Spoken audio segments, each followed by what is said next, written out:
Tata capital ने IPO आने से पहले ही अपने इन्वेस्टर्स को 70% का लॉस दे दिया है। अब आईपीओ आने के बाद ये गेन्स देगा या लॉस, आइए देखते हैं। इस वीडियो को हमने 5 पार्ट्स में डिवाइड करा है। यहाँ हम डिस्कस करेंगे कंपनी की डिटेल्स, कंपनी के फाइनेंशियल्स और उसका पीयर कंपैरिजन, आईपीओ की डिटेल्स, जीएमपी और आपको अप्लाई करना चाहिए या नहीं। टाटा कैपिटल इंडिया की 12th लार्जेस्ट एनबीएफसी है और इनको आरबीआई ने अपर लेयर एनबीएफसी कैटेगराइज किया है। ये टाटा सन्स प्राइवेट लिमिटेड की सब्सिडरी है।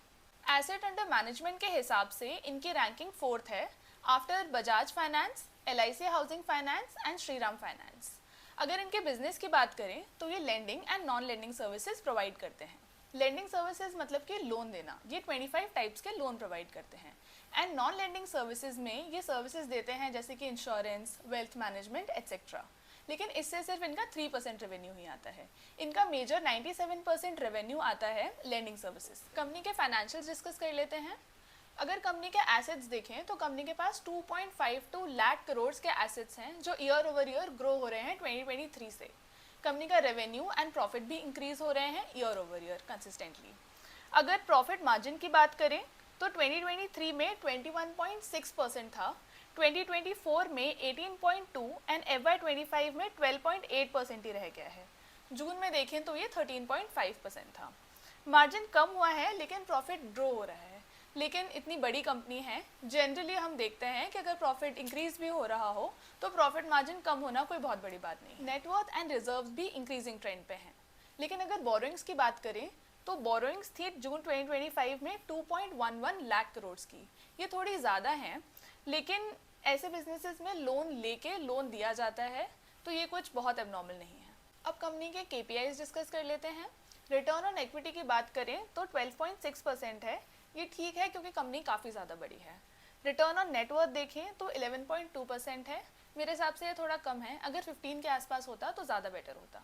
कंपनी का डेट टू इक्विटी रेशियो 6.6 है जो बहुत ज़्यादा हाई है। कंपनी के जो पेयर्स हैं उनका एवरेज 3.5 के बीच का है जो नॉर्मल है, जैसे बजाज का 3.77 है एंड श्रीराम फाइनेंस का 4.15 है।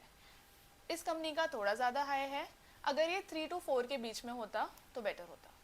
अगर पीई रेशियो देखें तो इसके लिस्टेड पेयर्स का 13 to 37 के बीच का है। टाटा कैपिटल का 35.66 है, तो वैल्यूएशन बिल्कुल भी सस्ता नहीं है। ये बहुत महंगा नहीं है लेकिन सस्ता भी नहीं है। अगर प्राइस टू बुक वैल्यू देखें तो 4.1 है। इसके पेयर्स का 2 से लेके 6.5 की रेंज का है, तो 4.1 भी लोअर एंड पे नहीं है। लिस्टिंग गेन्स देख लेते हैं। जीएमपी अभी 20 to 25 रुपीज़ पर शेयर के आसपास का चल रहा है, मतलब एक्सपेक्टेड लिस्टिंग गेन्स 5 to 6% है। इसकी डिमांड ठीक ठाक है। ये बड़ा आईपीओ है, टाटा का आईपीओ है, तो एंकर लिस्ट भी अच्छी आ जाएगी। अब आईपीओ की डिटेल्स डिस्कस कर लेते हैं। आईपीओ 6 अक्टूबर को ओपन हो रहा है एंड 8 को क्लोज होगा। आईपीओ का साइज है 15,511 करोड़, जिसमें से 6846 करोड़ का फ्रेश इशू है एंड बैलेंस ओएफएस है। ये फंड्स यूज होंगे tier 1 base capital requirement fulfil करने के लिए। प्राइस बैंड है 310 to 326 पर शेयर। एक रिटेल लॉट के लिए 46 शेयर्स अप्लाई करने पड़ेंगे। स्मॉल एचएनआई के लिए 664 शेयर्स, मतलब मिनिमम 14 लॉट्स अप्लाई करने होंगे, और बिग एचएनआई के लिए 67 लॉट्स अप्लाई करने होंगे। यूजुअली आई सजेस्ट कि आपको मिनिमम लॉट अप्लाई करना चाहिए, लेकिन क्योंकि ये बड़ा आईपीओ है आप इसमें मिनिमम से ज़्यादा लॉट अप्लाई कर सकते हैं। एग्जाम्पल के साथ समझते हैं। अगर आपने रिटेल कैटेगरी में अप्लाई किया है एंड रिटेल में सब्सक्रिप्शन 1 टाइम से कम आता है तो आप जितना अप्लाई करेंगे आपको सारे लॉट अलॉट हो जाएंगे। प्रोमोटर्स होल्डिंग 95.6% थी, जो पोस्ट आईपीओ 85.5% ही रह जाएगी। रिटेल कोटा 35% का है। लिस्टिंग डेट देखें तो वो 13 अक्टूबर। अब द बिग क्वेश्चन, आपको अप्लाई करना चाहिए या नहीं। अगर शॉर्ट टर्म की बात करें तो जीएमपी 5 to 6% है, जो काफ़ी कम है।